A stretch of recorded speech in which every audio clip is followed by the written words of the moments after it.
ત્યાંના રાજાની, ત્યાંના લોકોની અને યાત્રાએ આવતા યાત્રિકોની આ ભક્તિ જોઈ ઇન્દ્રદ્યુમ્ન સરોવર ઉપર અડ્ડા નાખીને રહેલા નાગા બાવાઓ રોષે ભરાયા.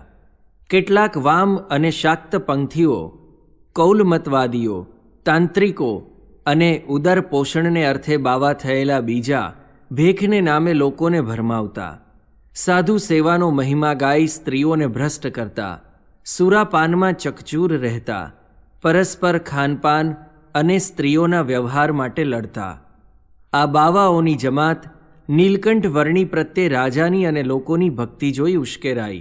તેમને લાગ્યું કે આ છોકરો ભેખની જમાતનો નથી, એટલે તેને પાઠ ભણાવવો પડશે. તેમનામાં આવો ભાવ પ્રગટે એમ જાણે પરમાત્માએ નિર્ધાર્યું જ હતું. જેમ કાષ્ઠનો અગ્નિ કાષ્ઠને જ બાળે છે, તેમ તેમના અંતરમાં રહેલો ક્રોધ જ્યારે પ્રગટ થશે ત્યારે તેમનો જ વિનાશ કરશે. ભગવાનના ચરિત્રોમાં અસુરો મોહ પામે છે અને તે મોહ તેમનો વિનાશ નોતરે છે. ભારતમાં તે સમયે આવી ભેખની જમાતોનો તોટો ન હતો. હાથમાં અસ્ત્ર, શસ્ત્ર, બરછી, બંદૂક, તલવાર અને ત્રિશૂળ લઈને તેઓ ફરતા. આ ભેખધારીના અંતરમાં પાપની કોઈ બીક ન હતી. તે સમયના આવા ભેખધારીનું વર્ણન કરતા સદ્ગુરુ નિષ્કુળાનંદ સ્વામી લખે છે, પાપ કરતા ધન હરતા, રમતા પરનારી સંગે, કપટી લંપટી કૂડા બોલા, ગુહ્ય વાર્તા એવા સંગે, પ્રભુપણું પોતામાં પરઠી, કૃષ્ણ સમ કીર્તિ ગમે, રમણીને કહે રાધિકા, રસિયા થઈ પોતે રમે. નીલકંઠ વર્ણીને આ જોઈ ઘણો ખેદ થતો હતો. વર્ણીનો અધિક પ્રતાપ જોઈ જેમ જેમ લોકો તેમની પાસે આવતા, તેમનો ઉપદેશ સાંભળતા, તેમ તેમ આ બાવાઓના અંતરમાં અગ્નિ સળગતો. તેમને લાગતું કે આ છોકરાએ રાજાને અને પ્રજાને ભોળવી લીધી છે, તે બધા તેમને જ દેખે છે. આપણા માર્ગમાં તે કાંટા સમાન છે, તેને હવે કાઢવો જ રહ્યો. જ્યાં આ બાવાઓનો મુકામ હતો ત્યાં જનકપુરીમાં નીલકંઠ વર્ણી રહેવા લાગ્યા. એટલે રાજા પ્રજા સર્વે ત્યાં આવવા લાગ્યા. નીલકંઠ વર્ણી રોજ ઇન્દ્રદ્યુમ્ન સરોવરમાં સ્નાન કરવા જતા. સ્નાન કરી તેને કાંઠે જ ધ્યાન કરવા બેસતા. આ બાવાની જમાતમાંના કેટલાક તેમને ઉઠાવીને ઝાડ તળે મૂકી આવતા. ઘણી વાર તો ધ્યાનસ્થ સ્થિતિમાં બેઠેલા નીલકંઠ વર્ણીને ઢંઢોળતા, પરંતુ નીલકંઠ વર્ણી તો તેમની સ્થિતિમાંથી ચલિત ન થતા. આ અરસામાં ત્યાં આષાઢી સંવત 1854 અષાઢ સુદ બીજ રથયાત્રાનો ઉત્સવ આવ્યો. જગન્નાથમાં રથયાત્રાના ઉત્સવનું ઘણું જ મહાત્મ્ય છે. રાજા પ્રજા ભક્તિ વિભોર બની આ ઉત્સવમાં એકતાર બની જાય છે. કૃષ્ણ, બળદેવ અને સુભદ્રાજીને રથમાં પધરાવી યાત્રા જનકપુર ગોંડિયા મંદિરમાં જવાની હતી. પુરાણની કથા છે કે કૃષ્ણ, બળદેવ અને સુભદ્રાજીની મૂર્તિઓ વિશ્વકર્માએ અહીં જ બનાવી હતી. રિવાજ એવો હતો કે આ ત્રણેય મૂર્તિઓને રથમાં પધરાવીને રાજા પણ પ્રજા સાથે આ પ્રસંગે ભક્તિભાવપૂર્વક રથ ખેંચતા. સૌ જગન્નાથજીની ભક્તિમાં તલ્લીન થઈ જતા.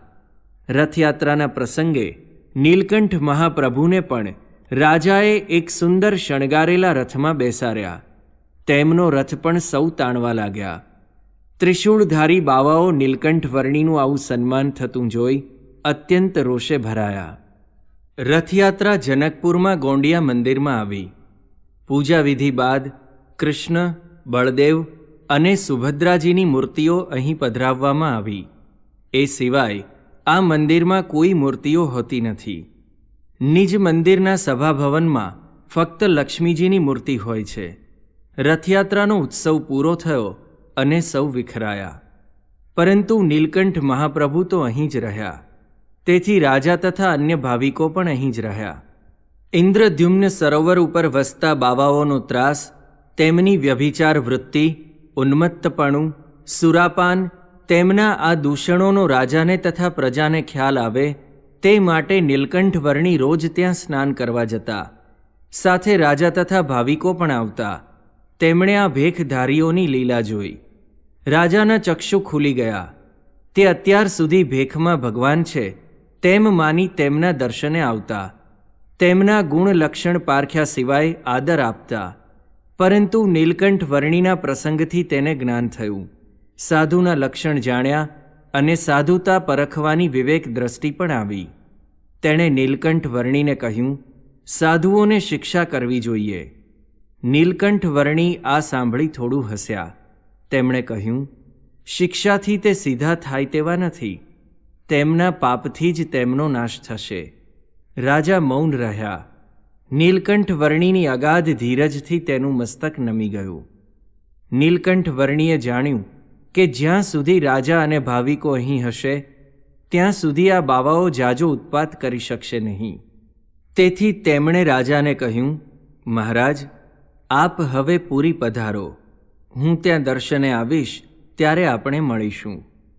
રાજાને આ આજ્ઞા જરા આકરી લાગી, પરંતુ નીલકંઠ વર્ણીની એવી મરજી હતી એટલે સૌ જનકપુરથી નીકળી પૂરી આવ્યા. નીલકંઠ વર્ણી પણ જનકપુર છોડીને ઇન્દ્રદ્યુમ્ન સરોવર ઉપર જ રહેવા આવ્યા.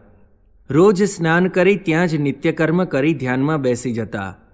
અજાચક વૃત્તિ રાખતા, એટલે કાંઈ ન મળે ત્યારે વાયુભક્ષણ કરી લેતા.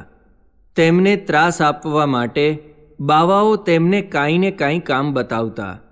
નીલકંઠ વર્ણી પ્રેમથી, ત્વરાથી ચીંધેલું બધું જ કામ કરતા. નીલકંઠ વર્ણીની વય અને બાવાઓનો તેમના ઉપરનો અસાધારણ ત્રાસ જોઈ કેટલાક બાવાઓને આ ન ગમ્યું.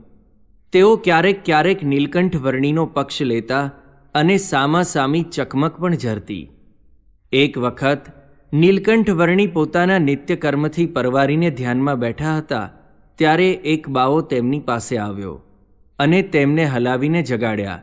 પછી કહ્યું, ઇધર ક્યું એસે બેઠ રહે હો, વો ભાજી તોડ કે લાવ. નીલકંઠ વર્ણી તેની સામું જોઈ જ રહ્યા એટલે તે બાવો ઉશ્કેરાયો. ક્યાં મેરા મુંહ દેખકર બેઠે હો, ઉઠો. નીલકંઠ વર્ણીએ કહ્યું, હમ ભાજી નહીં તોડેંગે, इससे હિંસા હોતી है.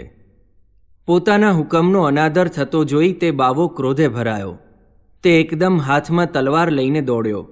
નીલકંઠ વર્ણીને મારવા આવ્યો. નીલકંઠ વર્ણી તો સ્થિર બેઠા હતા, પણ તેમની સેવામાં જયરામદાસ હતો તેણે બુમરાણ કરી મૂકી. આ કોલાહલ જોઈ બીજા બાવાઓ પણ ત્યાં દોડી આવ્યા. તલવાર લઈને નીલકંઠ વર્ણીને ડારો દેતા બાવાને જોઈ એક જણે એક જ ઝાટકે તે બાવાને પૂરો કરી નાખ્યો. આથી ઉશ્કેરાટ વધ્યો. જે પક્ષનો બાવો મરાયો હતો તે પક્ષવાળાએ આયુધો લીધા. સામા પક્ષે પણ એવું જોર કર્યું. એમ જોરે મંડાણું છે યુદ્ધ, પામ્યા ત્રાસ આકાશે વિબુદ્ધ. મચ્યો યુદ્ધ રહી નહીં મણા, પડ્યા પૃથ્વીએ ધડ ઘણા. તેને દેખી હરખ્યા માસારી, કહે ખાશું આજ ખૂબ કરી. આમ યુદ્ધ શરૂ થયું. રણશિંગા ફૂંકાયા, ઢોલ અને તાંસા ગડગડ્યા. બાવાઓ નીલકંઠ વર્ણીએ છંછેડેલી માયામાં અટવાઈને યુદ્ધે ચડ્યા. કોઈને ખબર ન હતી કે કોણ કોને મારે છે અને શા માટે મારે છે. અગ્નિની જ્વાળાના પ્રકોપની જેમ સૌ અંદર અંદર લડવા લાગ્યા. રમખાણ ભયંકર જામ્યું. નીલકંઠ વર્ણી સ્થિર બેસી આ દ્રશ્ય જોતા હતા, પણ જયરામદાસની હિંમત રહી નહીં. તે ત્યાંથી દોડ્યો. તેને થયું કે પુરીમાં જઈને રાજાને આ ખબર આપી દઉં, જેથી નીલકંઠ વર્ણીને બચાવે. તે દોડતો પુરી પહોંચ્યો. ઉપડતા શ્વાસે અને તૂટેલા શબ્દે તે બોલવા લાગ્યો, બચાવો બચાવો, નીલકંઠ જાન ખતરે મેં હૈ. સૌ આભા બની ગયા. જયરામદાસનો ગભરાટ ખૂબ જ હતો. તે શાંત થઈ વિગતથી કહી શકે તેવું ન હતું. ધીરે ધીરે આ વાત આખા શહેરમાં પ્રસરી ગઈ. રાજાને પણ જાણ થઈ. તેણે તરત જ પોતાના ચુનંદા સિપાહીઓને હુકમ કર્યો અને પોતે પણ શસ્ત્રધારી ઘોડે ચડીને આગળ થયા. જયરામે રાજાને જોયા અને લશ્કરને પણ સાબદું થતું જોયું એટલે તે આગળ દોડવા માંડ્યો. પાછળ રાજા અને લશ્કર. થોડી વારમાં સૌ જનકપુર પહોંચી ગયા. રાજાના સૈન્યે બંદૂકોના બાર કર્યા. આ લશ્કરને જોઈ યુદ્ધે ચડેલા બાવાઓના હાજા ગગડી ગયા. તેઓ તરત જ ત્યાંથી નાઠા. લશ્કરે પીછો પકડ્યો અને જેટલા પકડાયા તેને ઠાર કર્યા.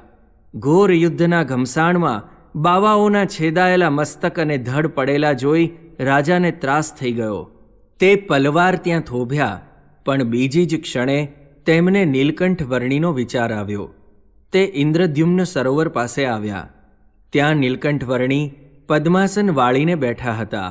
નેત્રો નાસિકાગ્ર હતા, વૃત્તિઓ સ્થિર હતી અને શરીર અચળ હતું. નીલકંઠ વર્ણીની નિશ્ચળતા જોઈ રાજા વિસ્મય પામ્યા. તેને ખરેખર નીલકંઠ વર્ણી મહાન લાગ્યા. તેને લાગ્યું કે નીલકંઠ વર્ણીએ આ અસુરોનો, આતતાઈઓનો પૃથ્વી ઉપરનો ભાર આજે ઓછો કર્યો. પછી તે નીલકંઠ વર્ણી પાસે આવ્યા અને હાથ જોડી કહ્યું, પ્રભુ, આપનું હવે અહીં રહેવું ઉચિત નથી. આપ મારા રાજમહેલમાં જ ચાલો. નીલકંઠ વર્ણીએ કહ્યું, અમારે ત્યાગીઓને વળી મહેલો શા? દેહ અને ઇન્દ્રિયોનું દમન કરવા તો અમે ત્યાગ ગ્રહણ કર્યો છે. તે મૂકીને રાજમહેલના ભોગ અમને કેમ ખપે? આપ મારી કોઈ ચિંતા કરશો નહીં. આ જમાતમાં જે દૈવી જીવો હશે તેમને ઉપદેશ કરશું અને ભજન કરશું. આપ સુખેથી પધારો.